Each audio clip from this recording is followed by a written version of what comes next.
Hello friends, doctor B R Ambedkar open university BLIC first semester bachelor of library and information science exam fee dates వచ్చాయి. ఎవరైనా BLIC first semester చదువుతుంటే వాళ్ళ exam fee అయితే pay చేయండి. Start అయ్యాయి. Last date అనేది 13 April 2026. Exam fee అనేది 1400 rupees, 7 subjects. ఈ సబ్జెక్ట్ 200 రూపీస్ ఉంటుంది. ఆన్లైన్లోనే పే చేసుకోండి. ఫోన్పే, గూగుల్ పే అలా చేసుకోకండి. ఎగ్జామ్ డేట్స్ కూడా వచ్చాయి. ఇంగ్లీష్ అనేది 14 మే ఉంటుంది. Public relations in library science 15 ఉంటుంది. Scholarly communication 16, library and society 17, information technology 18 ఉంటుంది. వీటికైతే ఎలాంటి గ్యాప్ లేదు, సీరియల్గా పెట్టారు ఎగ్జామ్ డేట్స్.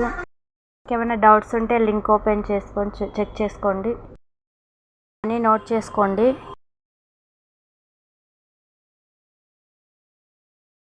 ప్రాక్టికల్స్కి డేట్ ఇవ్వలేదు, ఎందుకంటే వీళ్ళు స్టడీ సెంటర్ వాళ్ళు డిసైడ్ చేస్తారు. Classification theory and practice, basic computer skills మీ స్టడీ సెంటర్లో కనుక్కోండి. మీకు ఏమైనా డౌట్స్ ఉంటే కామెంట్ చేయండి. ఈ వీడియో నచ్చినట్లయితే ఒక లైక్ చేయండి, సబ్స్క్రైబ్ చేయండి.